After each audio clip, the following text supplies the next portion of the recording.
जी नाज़रीन, आपको आगाह कर रहे हैं हमारे नुमाइंदे मोहम्मद शहजाद की रिपोर्ट के मुताबिक friendship and with Mudassir internet पर वायरल होने वाले इन कई मज़ाहिया मीम्स में से एक है जो पाकिस्तानियों ने बनाए, लेकिन ये पहली मीम है जो ऑनलाइन 84 लाख रुपए में नीलाम हो गई।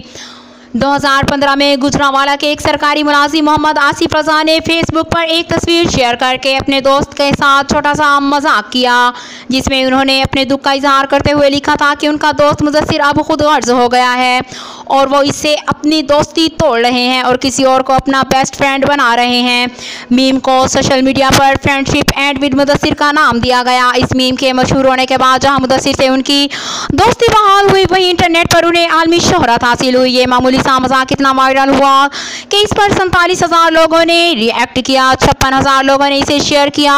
और फेसबुक पर 27,000 लोगों ने इस पर पोस्ट पर तबसरे किए। अब 6 साल बाद आसिफ ने इसे फाउंडेशन नामी NFT प्लेटफॉर्म पर नीलामी के लिए पेश किया, जिसे क्रिप्टो करेंसी में सरमायाकारी की कंपनी मैकेनिज्म कैपिटल के शरीक बानी एंड्रियो गैंग ने 20 एथर में खरीदा है। एथर की मौजूदा वैल्यू के तहत पाकिस्तानी करेंसी में ये रकम 84 लाख रुपए और 52,000 अमेरिकी डॉलर बनती है। याद रहे, NFT नामी नॉन फंजिबल टोकन एक खास किस्म का डिजिटल सर्टिफिकेट है जो कि इस बात की गवाही देता है कि किसी मज़ाहिया मीम, तस्वीर, वीडियो या दीगर किस्म के ऑनलाइन मवाद का असल मालिक कौन है।